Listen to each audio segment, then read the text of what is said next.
A casa foi unha reitoral, unha casa para vivir o cura, pero tamén foi moito máis. Como vistes ali, pois é unha casa moi grande, entón digamos que contiña a casa de vivir o cura máis unha casa de labranza, porque esta casa foi moi potente, tiña un diestro, o que é o terreo que rodea a iglesia, que é moi grande.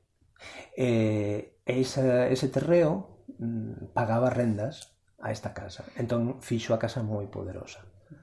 E hai uns elementos interesantes dentro da casa que falan un poquinho de como foi a vida na casa, pois fai 60, 70, 100, porque falamos dunha casa de uns 250 anos aproximadamente. Pois foi no ano 2001 cando o Concello se fixo cargo da casa, a cambio dunha cesión, pois procedeu á súa restauración. Entón, digamos que o primeiro contido que tivo a cargo do Concello foi o Centro de Interpretación da Castaña, que é o que a xente máis coñecía, digamos que foi o primeiro uso, verdad? Sí. Despois no ano 2009 foi cando se instalou cando aparecemos nós o albergue. No ano 2009 foi cando apareceu o albergue, porque estamos na Ruta da Plata, digamos que non había ningún albergue entre a Gudiña e Verín, entón facía falla. Prevíase po ano 2010, o Xacobeo 2010, moita afluencia, entón, pois, en colaboración co Xacobeo, o Concello instalou ali un albergue. Foi no 2017, cando aparecemos nós, pois para pôr en marcha o proxecto que estamos levando a cabo. Exacto. Si nós pretendíamos primeiramente dinamizar un poquinho toda esta zona que está, como vistes, moi abandonada, que era só xente maior, exceptuando o verán, claro, que como en todos os sitios do rural en Galicia, pois, sí, no verán sempre hai máis mocidade, pero o resto do ano prácticamente quedan só vellos. E facía falla dinamizar todo. O plan, digamos, que tiña dúas patas principalmente. Unha, dar servicios a esta xente, entón, pois, obradoiros de ximnasia, de bailes de salón. Dolores, por exemplo, que dá tamén clases de manualidades, de música. Ahora estamos con teatro tamén. Show cooking, teatro, o sea, facemos moitas actividades que a xente do rural moitas veces lle colle moi lexos. Ten que ir a Ourense, ten que ir a Verín, ás veces incluso aos Ríos, que parece pouca distancia, pero para unha persoa do rural que ten, o mellor, poucas posibilidades de movimento, de mobilidade, ou que ten cargos na casa, que ten ocupacións, pois 3 ou 4 horas fora, pois costalle. En cambio ali, pois está todo cerquiña, é moito máis accesible. Si, estás no teu entorno tamén. Exacto. É moi gratificante ver como realmente a xente responde. Entón, esta era, digamos, que a primeira pata. E a segunda, para nós era moi importante tamén, porque unha zona deprimida con un espacio natural tan bo como que temos aquí, pois era o turismo. Entón, pois, todos os recursos turísticos que estamos vendo que van a aparecer, que están aparecendo xa, como, por exemplo, a restauración do Foxo do Lobo, a Cova das Choias.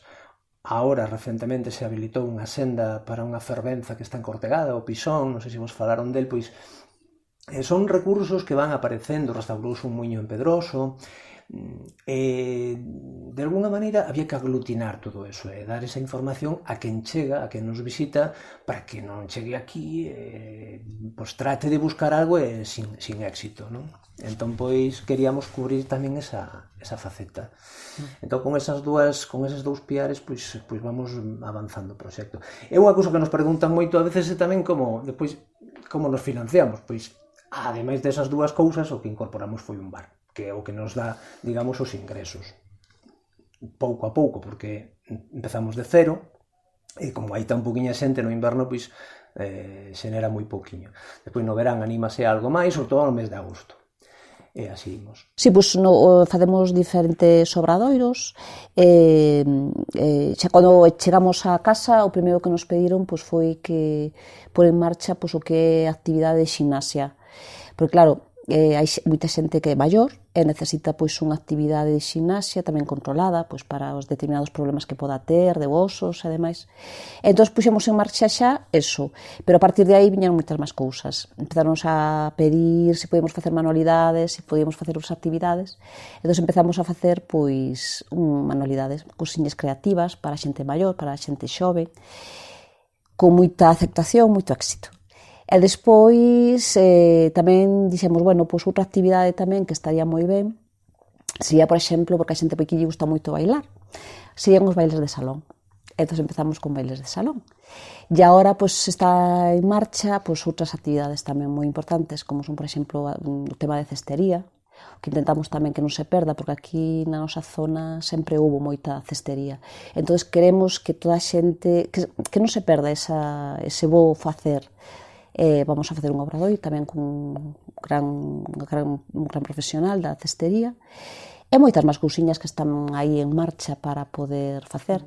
Teatro, tamén temos pensado, bueno, o que son clases de música tamén, o sea, varias cousiñas. A ver, o que teño en mente e o que me gustaría facer desde sempre foi recoller o que son a tradición a hora de facer, pois, non solamente da matanza, porque tamén é unha tradición moi importante, pero esos platos que se facían en determinadas fechas do ano. Por exemplo, en Nadal había unha tradición para facer unha comida concreta. Na matanza, outra. No que son as celebracións festivas de cada localidade, outra. Entonces, o que me gustaría sería recopilar toda esa información da xente que todavía non lo pode contar e recuperar o que son as recetas tradicionais, porque eso me parece algo fundamental e que non está recollido en ningún lado, que eu sepa, e me parece que eso ten que quedar, porque... Digamos que de alguma maneira é bidireccional, porque ahora isto resulta que é o que recollemos da xente. Estas actividades que vos decíamos son as que lle aportamos á xente, pero esa información está xusto na xente que temos a noso redor. E despois o que vemos tamén na xente do noso redor é que, por exemplo, hai certas palabras utilizadas na cociña que solamente as podes escoitar aquí. Entonces están vivas todavía. Entonces eso é o que cada vez que oyes esa palabra o vas anotando. E dices, pois eso sí que estaría ben guardalo. É que, por exemplo, no Concello de Ríos é moi diferente. O sea, o noso Concello é totalmente diferente dunha zona a outra. Por exemplo, da zona de Ríos, o que é o Concello, zona de Flor de Rei, Castelos de Cima, zona da Chaira, zona de Cortegada, zona de Romariz, diferentes totalmente. Costumbres, falas e comidas. Son áreas distintas. Son moi diferentes. Incluso nas castañas o sabor é totalmente diferente da zona de Romariz á zona de Cortegada. Eu que nací en Cortegada, as castañas dali teñen un sabor moi diferente á de Romariz, por exemplo. E a hora de preparalas tamén hai diferencia, moita diferencia. Nos, por exemplo, en Cortegada, pois o que lembro de toda a vida, pois o que é a castaña seca con un chourizo que se fai agora na matanza, que é o chourizo gordo. Entón, coces a castaña e o chourizo. É unha combinación dulce-salada que é riquísima. É único, sí. Outro plato máis é o roscón. O roscón, por exemplo, nas festas, na nosa zona ali en Cortegada, o roscón era feito totalmente a man, batido totalmente a man, e feito en forno de leña. Entón, eso...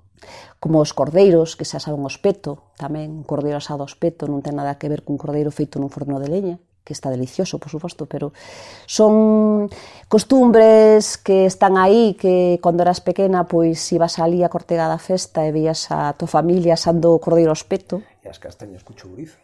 Por exemplo. E co touciño. Co touciño tamén, sí. Asar as castañas o que é na tixola, e despois coces o que é o touciño, con un poquinho de, por así decirlo, con freba, e vas untando o que colles un trociño de touciño, un tenedor, e vas untando a castaña asada. Eso é un manjar, un manjar. Eu tive, o sea, unha bisaboa en Cortegada,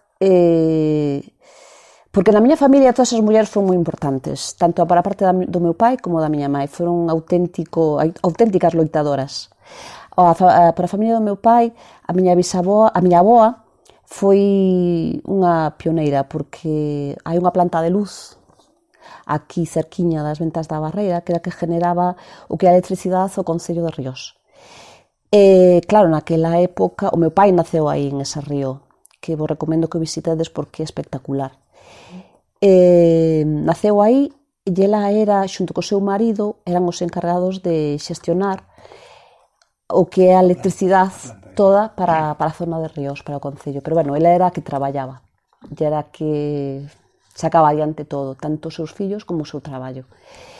Entonces, por a parte do meu pai, unha auténtica loitadora. E por a parte da miña mãe, tamén. A miña mãe quedouse sin o seu pai, cando era moi pequeniña.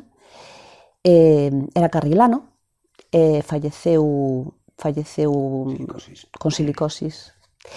Entón, naquela época, pois, o que quería a empresa pois, era tapar todo, que non se supera nada, vale, morreu, xa está, enterrámolo. Pero non, loitaron para que, unha vez enterrado, o desenterraran naquela época, cando a miña mãe tiña 8 anos, ten agora casi 80 e pico, e naquela época desenterraron a persona, debía ser, e facer unha autopsia debía ser algo... Descubrir a causa do falecemento. Claro. Pero xa se vinculou con... Este meu abuelo está concretamente enterrado xusto no cementerio que está ao lado da casa onde nos estamos agora, na Reitoral da Chaira.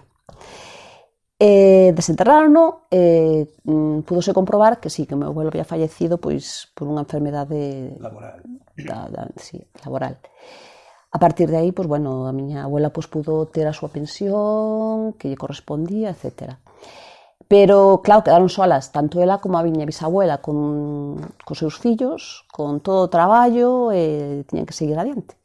Entonces, pois nada, seguiron adiante, a miña bisaboa falleceu con 101 anos, pero toda a vida traballando, hasta o seu último día da súa vida, pois, claro, aí traballando. Claro, nós con elas pois, sempre tuvemos unha relación tan intensa que hasta a miña bisaboa chamábamos Mamá Sara e a miña avoa Mamá Luisa. O sea, tiñamos tanta relación que para nos eran máis. E, bueno, pois aí sempre hai palabras que sempre estuveron moi presentes. Hai palabras, por exemplo, como a que decía a miña bisaboa, que era regaliza, que a que decía a nosa Mamá Sara, e que significaba fortuna, abundancia. Cando había regaliza en casa había moita abundancia, moita fortuna. Por exemplo, a latrina tamén, que a latrina era cando chovía moito e se formaba como un lapacheiro, outra palabra tamén moi peculiar. Pistraco, como unha persona débil que está aí un pouquiño...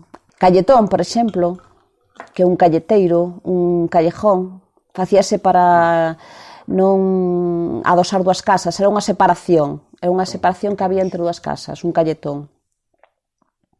Papo vello, era unha comida, porque claro, os cerdos tamén tiñan tanta importancia como as persoas que vivían en casa.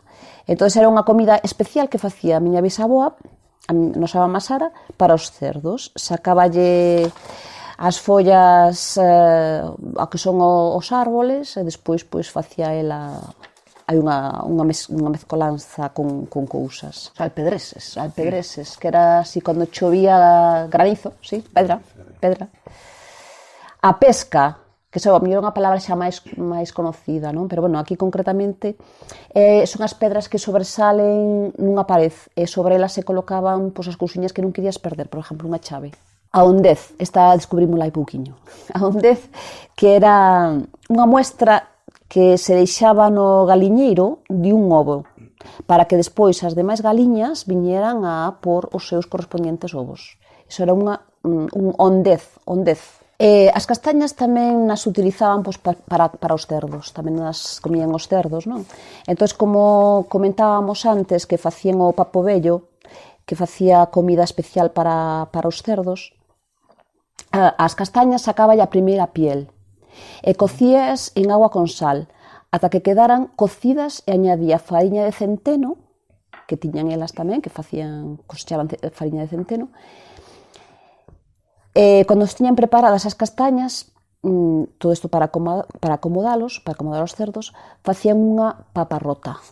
O sea, unha mezcla da primeira piel que non se utilizaba da castaña, mezclada ca fariña de centeno. Esa era unha paparrota. Mezclaban todo, botaban un poquinho de agua e botaban unha maseira para que os cerdos comeran esa paparrota. Entón, a nosa idea é ir recollendo todas estas palabras que vamos escoitando desde que estamos na Reitoral. Pois claro, cada vez que falas con persoas de Dalí e de outros lugares, pois vas oindo, sobre todo, eso, a mí me importa moito o que é o tema culinario, porque pensome que é moi importante tamén.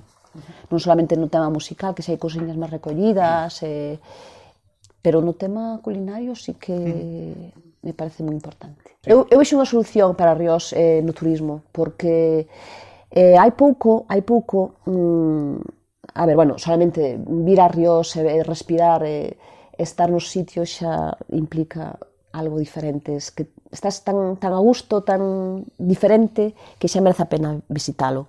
Pero hai pouco tivemos un grupo aquí de rapaces que viñan de todo o mundo, viñan México, viñan Italia, viñan de Francia, e viña unha chica que viña de Madrid, e traía o seu equipo completo era asmática, e dixome, bueno, tengo un problema que soy asmática, a ver como lo llevo, iba a estar 20 días aquí, na Reitoral, e a ver como lo llevo. Pasaron uns días e dice, bueno, de momento non tuve que utilizar nada.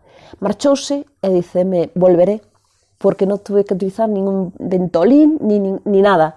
O sea, que estuvo tan a gusto e respirou tan ben que non lle fixo utilizar. Falta uns 800, 850 metros, eso dá unha certa... Sí, por eso que eu penso que o máis importante que temos en Ríos é o aire. Respirar un aire puro. Para min, é o máis importante, o aire puro que respiramos, que é o máis importante. Sí, nós creemos que é unha ruta a potenciar. O Xacobeo tamén ten esa intención, de feito, celebrouse precisamente na Reitoral en setembro o primeiro ciclo de festivais de Oteu Xacobeo, no que houve concertos, houve obradoiros e tal, precisamente para dinamizar. E vai haber unha segunda edición para o ano que entra. Eu creo que sí, que o Camiño de Santiago como itinerario cultural europeo é fundamental e que nos toque, pois creo que é unha sorte, pero creo que non só eso, eu creo que hai que potenciar tamén o outro natural. Ás veces o pelegrín chega pola ruta e sigue o seu camiño e ás veces pois non lle dá moito tempo porque ten que chegar a Santiago e non lle dá moito tempo de visitar outras cousas. Creemos que hai lugar para os pelegríns e tamén para quen queira vir a pasar un fin de semana, unha semana aquí, facer as nosas rutas, probar os nosos pratos, que hai abondo por toda a comarca.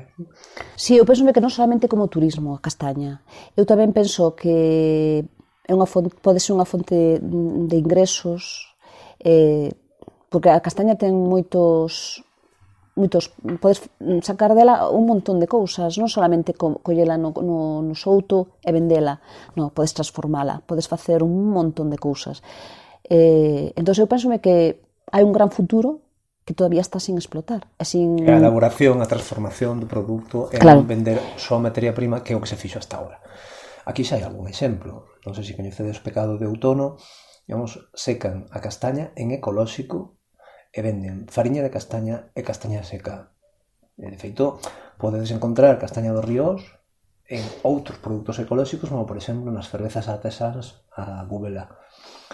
Hai unha que ten, na pasta, que ten unha pasta que fan con fariña de centeo e castaña, e a castaña é dos ríos.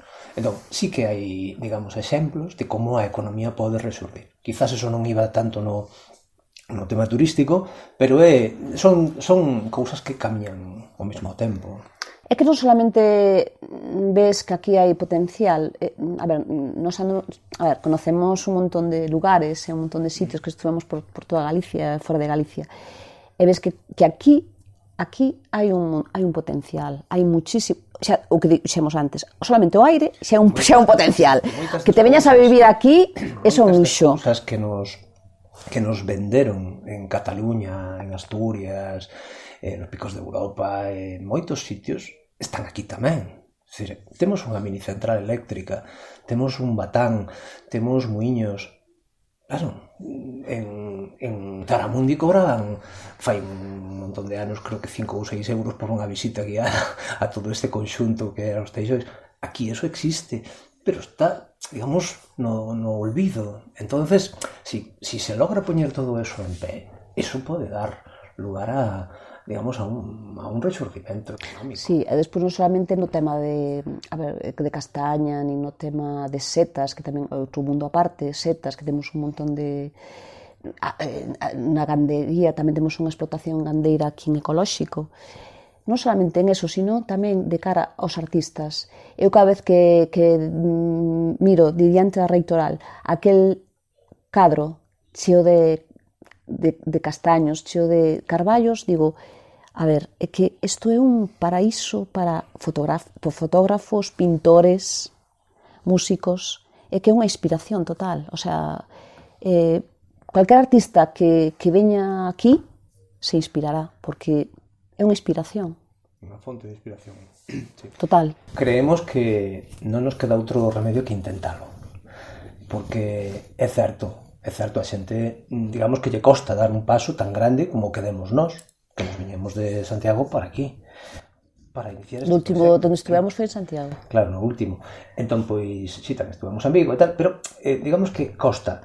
Pero si de verdad é o que nós pensamos, que hai moita xente que está deseando, aínda que non o vexa claro, si se lle facilitan un poquinho os cauces, digamos que non é tan difícil. Tampouco fai falta que veña tanta xente, o sea, pero con que veña todo aquel que teña ideas, que teña proxectos, é suficiente. A ver, eu cando estudiaba neste colexio das Ventas Barreira éramos sobre 800 nenos e agora creo que son, ¿cuántos son? 30 ou unha cousa así. Entonces, a xente, desde que estamos na Reitoral, pues claro, te volviches a encontrar con toda esa xente que se foi. E cando falas con eles, dicen que eu volvería, estou deseando de volver. Pero claro, se non tes un pouco de alguén que che poda encauzar o que ti podes facer ou como son moitos anos fora, xa fora a tua vida, pero esta xente está deseando de volver. Entón eu pensome que un poquinho de axuda volveríamos a ter xente por aquí. É que nós nunca nos fomos. Claro, nos fomos dándonos conta, si é certo que nos viñamos frecuentemente, non estábamos tampouco en Australia, estábamos aquí cerca, ¿no? Pero digamos que nos fomos autoconvencendo de que o noso sitio estaba no rural, porque é onde se guarda todas as esencias. Se te sintes galego, tens que mirar para o rural, que é onde se gardan o idioma, onde se garda a natureza, onde se garda todo no rural. As cidades cada vez son máis iguais todas. En cambio, no rural atopas esa identidade. Sí, además que, por exemplo, moitas veces cando te encontras con xente que é totalmente urbanita e falas con eles e explicas o que tú viviches desde pequeniño, pois aquí no rural, bueno, na tua casa, pois claro, quedan un pouco alucinados. Sí. Dices, pero a ver, é unha cousa natural, é unha cousa normal. É unha sorte. É como unha fascinación para eles e dices, jolín, pois ven a probalo, ven a probar esa experiencia. Entón, pensome que sí que temos moito que ofrecer, porque nas cidades, ao final, todo é o mesmo. Non, por suposto que non, porque... A ver, hai cousas que a mellor... Sí, debería. De feito, agora estamos con un problema e con unha reivindicación moi forte a nivel de toda a comarca, porque non se pode consentir que se perdan os servizos do hospital, e temos que conseguir que o hospital non vaya para atrás, sino que vaya para adiante, que se reforcen. Entón, non podemos decir, non, estase ben así, non.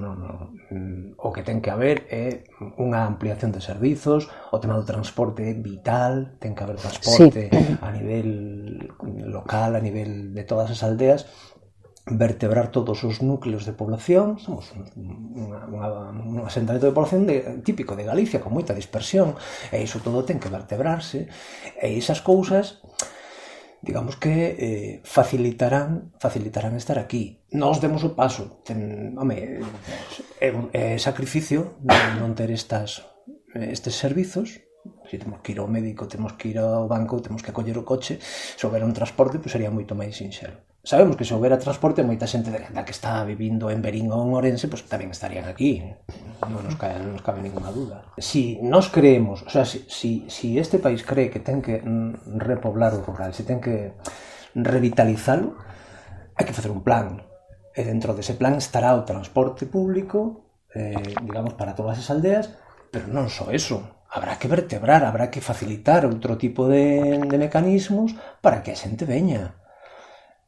O transporte vai a ser seguramente fundamental, pero non vai a ser suficiente. É dicir, hai que facer os plans globales, non se poden facer plans parciais, depois fracasan sempre, claro. Hai un certo como olvido, non? Pero vamos, eso agora empeza a estar digamos, na picota, porque falase da España vaciada e todas estas cousas, que nós, por certo, por número tamén somos, entón, pois, deberíamos reivindicar que eso se revirta, non? Con medidas.